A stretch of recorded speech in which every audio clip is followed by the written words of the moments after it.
Bonjour et bienvenue sur Rêve Lumineux. Aujourd'hui, je vais te raconter l'histoire d'Alexia, une petite fille qui croyait très fort à l'existence de son ami Isaac. Certains disaient qu'il n'était qu'un rêve, mais Alexia, elle, savait ce qu'elle ressentait. Prends une grande inspiration, installe-toi confortablement, l'histoire va commencer.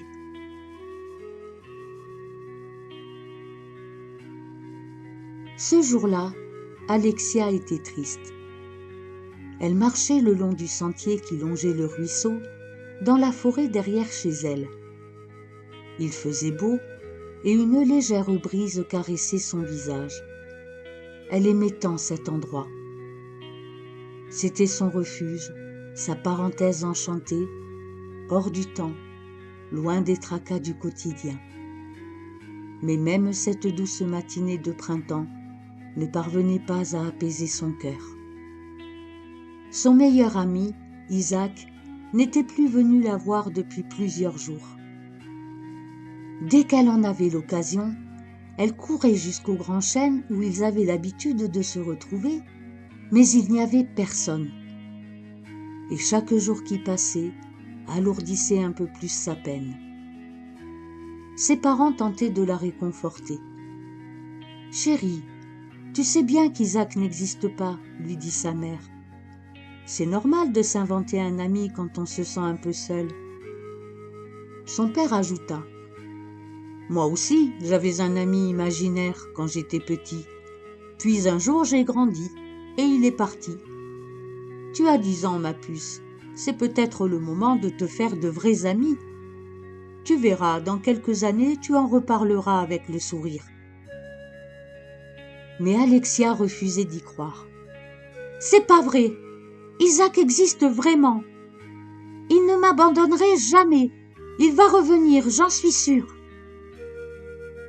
Devant sa détermination, ses parents finirent par ne plus insister. « Le temps fera son œuvre, » soupira son père.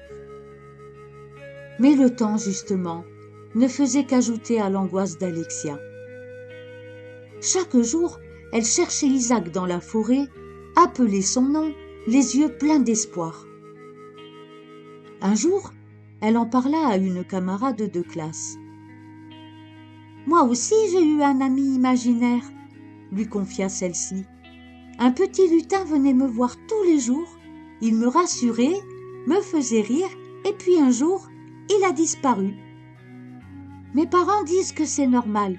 Beaucoup d'enfants ont un ami imaginaire, » ajouta-t-elle.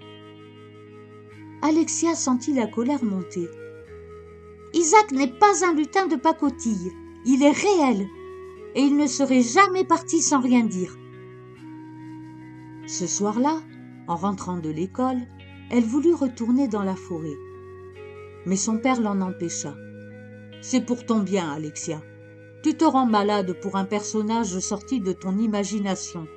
Isaac n'existe pas, il faut que tu l'acceptes. » Alexia monta dans sa chambre en courant et pleura toutes les larmes de son corps. Sa mère vint la rejoindre.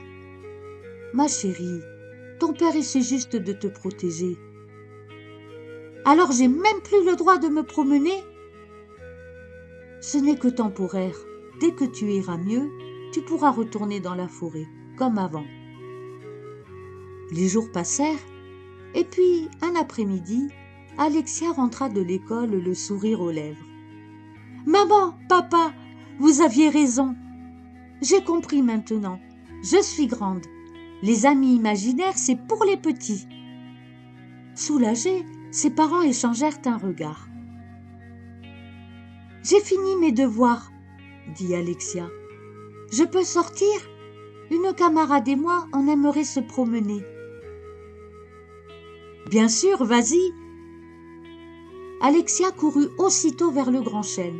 « Isaac, Isaac, s'il te plaît, réponds-moi. » Le silence lui répondit. Elle s'assit près du ruisseau, le cœur serré. « Isaac, je t'en prie, reviens. J'ai tant de choses à te dire. » Elle resta là de longues minutes, sans bouger. Puis au moment où elle s'apprêtait à rentrer, elle entendit une voix douce, familière. « Alexia !» Elle sursauta. « Isaac ! Mais où étais-tu ?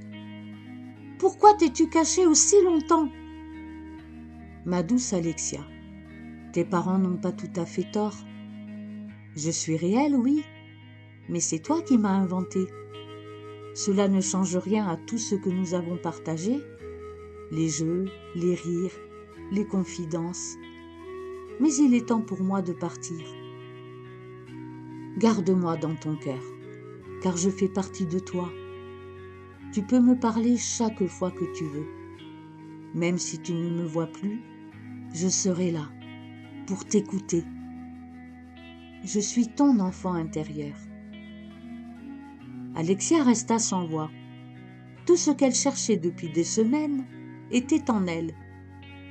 Isaac n'était pas un rêve, il était une part d'elle-même, une amie sincère et fidèle.